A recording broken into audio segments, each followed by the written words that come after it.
નમસ્કાર દર્શક મિત્રો, આપ નિહાળી રહ્યા છો એસ લાઈવ ન્યૂઝ બુલેટિન। નજર નાખીએ અત્યાર સુધીના મુખ્ય સમાચારો પર। નવરાત્રી મહોત્સવમાં દુર્ગા પૂજાનું વિશેષ હોય છે મહત્વ। અમદાવાદમાં વિવિધ કાર્યક્રમોનું આયોજન। વંદે ગુજરાતની નવી 16 ચેનલો લોન્ચ કરતા રાજ્યના મુખ્યમંત્રી આનંદીબેન પટેલ। નવરાત્રીમાં વિદેશીઓને પણ લાગ્યું ગરબાનું ગહેલું।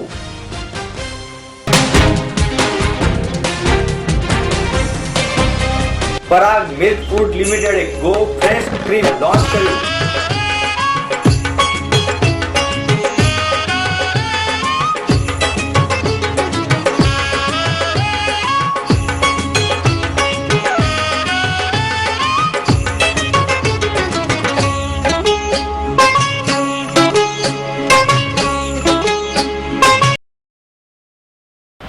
આજે મા નવરાત્રિની શરૂઆત અમારા માટે આનંદનો દિવસ।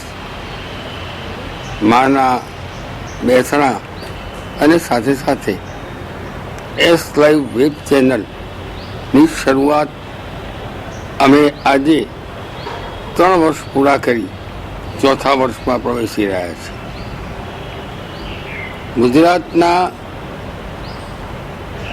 એક રાજકીય અને સામાજિક લોકભોગ્ય અને લોકોની સીધી જ દર્પણ તરીકેનું કામ કરતું અમારું સૂર્યકાળ, એમાં આ એસ લાઈવ એક ઉમેરો થયેલો આજથી 3 વર્ષ પહેલાં। ખૂબ આનંદની વાત છે। શરૂઆતમાં પાપા પગલીમાં અમને ક્યાંક અડચણો તકલીફો પડી, પણ સમય વીતતો ગયો, અમે આગળ વધતા રહ્યા। અમે થોડા વખતમાં આમાં પણ નવા સુધારા વધારા, નવા રૂપરંગ સાથે એડ કરી રહ્યા છીએ। મારા દર્શકો અને મારા સૂર્યકાળના વાચકો બંનેને હું અને મારી ટીમ સતત સુંદર લોકભોગ્ય સમાચારો અને લોકોને જે જોઈએ છે તે પીરસવાનો સતત પ્રયત્ન કરી રહ્યા છીએ। એમાં મા અંબા અમને ખૂબ સફળતા અપાવે એની માને પ્રાર્થના। 2 શબ્દો કહેવાનું મન થાય કે મા, મને કવચ દેજે, મને દૈવત દેજે અને મને આ દેશના અને ભારતીય નાગરિકોની સેવા કરવાની તક આપજે। એ સાથે આપ સૌને મા શક્તિની આરાધના કરવાના દિવસોમાં વંદન, માને વંદન અસ્તુ। સમગ્ર દેશભરમાં હાલમાં નવરાત્રી મહોત્સવ ચાલી રહ્યો છે, ત્યારે નવરાત્રીના મહોત્સવમાં દુર્ગા પૂજાનું હોય છે અનેરું મહત્વ। દુર્ગા પૂજા ખાસ કરીને પશ્ચિમ બંગાળ, આસામ, બિહાર, નેપાળ, ઝારખંડ, મણિપુર, ઓડિશા, ત્રિપુરા જેવા રાજ્યોમાં વિશેષ રીતે ઉજવવામાં આવે છે। નવરાત્રી નજીક આવી છે એ માટે અમે દુર્ગાની અને અંબે માની મૂર્તિ બી તૈયાર કરીએ છીએ અને ગણેશ ચતુર્માં બી ગણપતિનું કામ કરીએ। અને આની આશરે કિંમત અમારે 12,000 થી 1,000 રૂપિયા હોય। અને એના પછી અમે આ ગણપતિ પછી બીજું કાંઈ ધંધો નહીં કરતા, નવરાત્રિનું કરીએ। નવરાત્રી પછી અત્યારે ગ્રાહક તો અમારે ચાલુ જ છે। જે હર સાલ આવે છે ગ્રાહક અમારી જોડે આવે છે દર વર્ષે, અને ગ્રાહક જે ભાવ અમે કહીએ એ ભાવથી અમને લઈ જાય છે। અને ગણેશ ચતુર્થમાં અમારા આ વખતે વધારે મોંઘી મૂર્તિઓ વેચાય નહીં, જેવી અમારી બજેટ હતું એ બજેટ પ્રમાણે અમારે ચાલ્યું નહીં। એમાં ઓછો ભાવમાં થોડી મૂર્તિ અમને વેચવી પડી, કેમ કે મારા સ્ટોકમાં વધારે બની ગયો, એટલે અમે ઓછા ભાવમાં બી મૂર્તિ કાઢી। આ વખતે દુર્ગા પૂજા 18મી થી શરૂ થઈને 22મી તારીખે પૂર્ણ થશે। દુર્ગા પૂજા પશ્ચિમ બંગાળમાં ભારે ધામધૂમપૂર્વક ઉજવાય છે અને આ સમયમાં ધંધા રોજગાર બંધ કરી પણ તેની ઉજવણી કરવામાં આવે છે। તો અમદાવાદમાં પણ દુર્ગા પૂજાને લઈને વિવિધ તડામાર તૈયારીઓ ચાલી રહી છે। અમદાવાદના ગુલબાઈ ટેકરા, જોધપુર જેવા વિસ્તારમાં હાલમાં મૂર્તિઓ બનાવવાની કામગીરી કારીગરો કરી રહ્યા છે। ખાસ કરીને અવનવી મૂર્તિઓ તૈયાર કરવામાં આવી રહી છે। દુર્ગા પૂજા નિમિત્તે અમદાવાદમાં પણ વિવિધ કાર્યક્રમોનું આયોજન કરવામાં આવ્યું છે. આમ દુર્ગા પૂજાને લઈને અમદાવાદમાં પણ તૈયારીઓનો દોર શરૂ થઈ ગયો છે. આ તૈયારીઓનો દોર જે હવે પૂર્ણતાના આરે છે અને ટૂંક જ સમયમાં ધામધૂમપૂર્વક અમદાવાદમાં દુર્ગા પૂજાની ઉજવણી પણ કરવામાં આવશે. મુખ્યમંત્રી આનંદીબેન પટેલે ભારતમાં પ્રથમ અને વિશાળ શૈક્ષણિક ટેલિવિઝન નેટવર્ક વંદે ગુજરાતની નવી 16 ચેનલનું લોન્ચિંગ કરતા સર્વગ્રાહી વિકાસની શ્રેષ્ઠતાઓને પાર પાડવા ગુજરાત સરકારની આ ચેનલના કાર્યક્રમો પ્રસારણને રુચિકા, પ્રેરણાદાયક અને વૈવિધ્યસભર બનાવવાની નેમ વ્યક્ત કરી હતી. આ સંદર્ભે તેમણે કહ્યું હતું કે 21મી સદીના જ્ઞાન વિજ્ઞાનના યુગમાં દૂર દરાજના અંતરિયાળ વિસ્તારમાં કૃષિપાલન, શિક્ષણ, આરોગ્ય, મહિલા કલ્યાણ, કૌશલ્યવર્ધન જેવી બહુવિધ યોજનાઓનો લાભ પહોંચાડવા તથા પ્રસાર કરવા માટે ગુજરાતની આ પહેલ કારક નીવડશે. આ અવસરે તેમણે કેન્દ્રની વર્તમાન સરકાર અને પ્રધાનમંત્રી નરેન્દ્ર મોદીએ ત્વરિત કાર્યવાહી અને મંજૂરી આપીને ડિજિટલ ઇન્ડિયાની સંકલ્પનાને સાકાર કરવામાં ગુજરાતના અભિગમને પ્રોત્સાહન પૂરું પાડ્યું છે તેનો વિશેષ આભાર વ્યક્ત કર્યો હતો. આનંદીબેને જનહિતકારી ક્ષેત્રોમાં તજજ્ઞો, અગ્રણીઓ સાથે સતત પરામર્શ, ચિંતન કરી સૌના સુઝાવ થકી ઝડપી, સાચા અને સારા રચનાત્મક જન કલ્યાણ કાર્યક્રમો અને નવા પરિણામો સર કરવાનો અનુરોધ કર્યો હતો.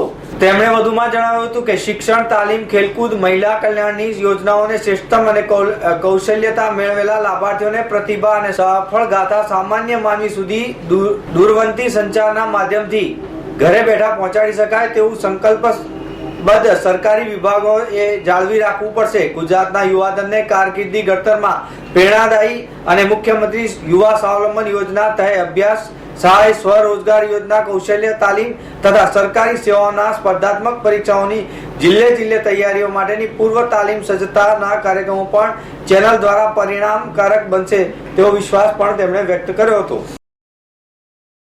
ગુજરાત સહિત અમદાવાદ, ગાંધીનગર શહેરમાં નવરાત્રીના માહોલને ધીમે ધીમે જામતો જાય છે ત્યારે ચારે બાજુ વીજળીના ઝગમગાટ વચ્ચે અવનવા ટ્રેડિશનલ ડ્રેસમાં લોકો ગરબે ઘૂમી રહ્યા છે. યુવા હૈયાઓ અનેરો થનગનાટ જોવા મળી રહ્યો છે. અમદાવાદીઓ ઢોલ અને ડીજે ના તાલ પડે એટલે કે ગરબે ઝૂમી ઉઠ્યા છે. શહેરના ઘણા વિસ્તારોમાં, પાર્ટી પ્લોટમાં તેમજ વાયબ્રન્ટ નવરાત્રી મહોત્સવમાં યુવા હૈયાઓ રોજબરોજ અવનવા ટ્રેડિશનલ ડ્રેસમાં ગરબાની રમઝટ માણી રહ્યા છે. શહેરની કેટલીક સોસાયટીઓ અને પોળોમાં પ્રાચીન ગરબા, નાના મોટા સૌ ગરબે ઝૂમી નવરાત્રીમાં માતાજીની ભક્તિ કરી રહ્યા છે. તો ગુજરાતી એનઆરઆઈઓ પણ નવરાત્રીની મજા માણવા માટે ગુજરાત આવી ગયા છે અને ગરબાના તાલે ઝૂમી ઉઠ્યા છે. પાર્ટી પ્લોટની ઝાકમઝોળ અને રોશની અને ગરમી વચ્ચે પણ પરસેવે રેજેપ થઈને ખેલૈયાઓ ગરબાની રંગત જમાવી રહ્યા છે. ઘણા વિસ્તારોમાં તો વિદેશીઓ ગરબે ઘૂમતા જોઈને લોકો પણ દંગ થઈ જાય છે. આવી ગરમીમાં પણ વિદેશી લોકો આકર્ષણનું કેન્દ્ર જમાવી રહ્યા છે. ગરબે ઘૂમવા ખેલૈયાઓ રોજ કંઈક નવું કરતા જોવા મળી રહ્યા છે. આ વર્ષે ગરબામાં મોબાઈલ ફોન દ્વારા સેલ્ફીનો ક્રેઝ જોવા મળી રહ્યો છે તો ખેલૈયાઓ પોતાના ગ્રુપમાં અવનવા સ્ટેપના ગરબા ઘૂમી અને ખેલી રહ્યા છે. ગરબા ક્યાં અને ખલેલ ન પડે અને કોઈ અઘટિત ઘટના ન બને તે માટે પોલીસે પણ પૂરતો બંદોબસ્ત ગોઠવી દીધો છે. શહેરમાં આવેલા માતાજીના મંદિરોમાં પ્રાચીન ગરબા ગવાઈ રહ્યા છે. આજના યુગમાં હજુ પણ શેરી ગરબાનું સ્થાન જળવાઈ રહ્યું છે તેમજ દિન પ્રતિદિન શેરી ગરબા પોતાનું અસલ સ્થાન જાળવી રહ્યા છે. ભારતમાં ડેરી આધારિત બ્રાન્ડેડ ફૂડ્સની અગ્રણી ઉત્પાદક અને માર્કેટિંગ પરાગ મિલ્ક ફૂડ લિમિટેડના ગો ફ્રેશ ક્રીમની રજૂઆત ગુજરાતમાં તેના પોર્ટફોલિયોના આક્રમક વિસ્તરણ સાથે કરવામાં આવી. Govardhan, go pride of the cows and top of જેવા લોકપ્રિય પોર્ટફોલિયો સાથે કંપનીની આરોગ્ય અને પોષક તત્વો પર ધ્યાન કેન્દ્રિત કરી રહી છે. Go fresh cream all purpose cream છે જે ગાયના દૂધમાંથી બનાવાયેલું છે અને તે આપણી ફેવરિટ ભારતીય કરી અને ડેઝર્ટની વ્યાપક રેન્જનો સ્વાદિષ્ટ બનાવવા માટે શ્રેષ્ઠ સામગ્રી છે. ગો ફ્રેશ ક્રીમમાં કોઈ વધારાની ખાંડ ઉમેરવામાં આવી નથી જે તંદુરસ્તીના વિકલ્પ અપનાવવા માંગતા ગ્રાહકો માટે પહેલી પસંદ બની રહેશે. તેમાં કોઈ પણ પ્રકારના પ્રિવેન્ઝેટિવ અને કૃત્રિમ કલરનો ઉમેરો પણ નથી કરવામાં આવ્યો. તે 6 સ્તરના વિશેષ UHD પેકિંગમાં આવે છે. આ પેકેજિંગમાં દૂધના તમામ પોષક તત્વો જળવાઈ રહે છે અને તેને પેકેજમાંથી સીધો ઉપયોગ કરી શકાય છે. વ્યૂહાત્મક હિલચાલ અંગે પરાગ મિલ્ક ફૂડ લિમિટેડના ચેરમેન દેવેન્દ્ર શાહે જણાવ્યું કે ગુજરાતમાં ગો ફ્રેશ ક્રીમના લોન્ચ દ્વારા અમે ગ્રાહકોને ફ્રેશ અને હેલ્ધી ફૂડ વ્યાપક રેન્જ ઓફર કરી માત્ર પશ્ચિમ ભારતમાં જ નહીં પણ સમગ્ર દેશમાં અમારી હાજરી વધુ મજબૂત કરી રહ્યા છે. આ લોન્ચ માટે અમે બ્રાન્ડ અને અમારી પ્રોડક્ટને વધુ મજબૂત બનાવવાની અપેક્ષા ધરાવીએ છીએ. હાલમાં રેસ્ટોરન્ટ અને બેકરી જેવા HORCA સેગમેન્ટમાં ફ્રેશ ક્રીમનો ઉપયોગ વધુ થતો હોવાથી અમે અમારા સંસ્થાકીય વિસ્તરણમાં નેટવર્ક પણ ધ્યાન આપી રહ્યા છીએ. ગો ફ્રેશની આકર્ષક કિંમત રાખવામાં આવી છે. ગો ફ્રેશ ક્રીમની આકર્ષક કિંમત રાખવામાં આવી છે. 1 લીટરના પેકની કિંમત 185 અને 200 ml ના પેકની કિંમત 45 રાખવામાં આવી છે, જે તમામ રિટેલ સ્ટોરમાં ઉપલબ્ધ છે. અમારી પાસે સુપર સ્ટોકીઝ, ડિસ્ટ્રીબ્યુટરો અને રિટેલરો એવી આખી કોલ્ડ ચેન અને લોજિસ્ટિક સર્વિસ છે. એની થઈને અમે વધારે રીચ લેવલ 2 ગામડા 10,000થી મોટું ગામડા સુધી અમે જઈ શકીએ છીએ. ગુજરાતમાં અમારું નેટવર્ક બહુ સારું છે. જ્યાં પણ 5,000થી 3,000ના નાના ગામડામાં અમારું પ્રોડક્ટ અવેલેબલ છે, એટલું અમે ખ્યાલ રાખીએ છીએ. માર્કેટિંગની પહેલની વાત કરતા પરાગ મિલ્ક ફૂડ લિમિટેડના ચીફ માર્કેટિંગ ઓફિસર મહેશ ઈસરાનીએ જણાવ્યું કે અમારી બ્રાન્ડને મજબૂત બનાવવામાં અમારા પ્રયાસો અમે 360 ડિગ્રી માર્કેટિંગ શરૂ કર્યું છે, જેમાં ડિજિટલ મીડિયા તથા B8 ઇનોવેશન પર ફોકસ કર્યું છે. હાલ પહેલી થીમ આધારિત અમે અમદાવાદમાં અમે ગો કેલરી ક્રિએન્સ નામની પહેલ શરૂ કરી છે. ગો ફ્રેશ ક્રીમના લોન્ચના પગલે પરાગ મિલ્ક ફૂડ ગો ફુલનરી ક્રિએશનની થીમ હેઠળ રોમાંચક ટેસ્ટિંગ સેશનનું આયોજન પણ કર્યું છે.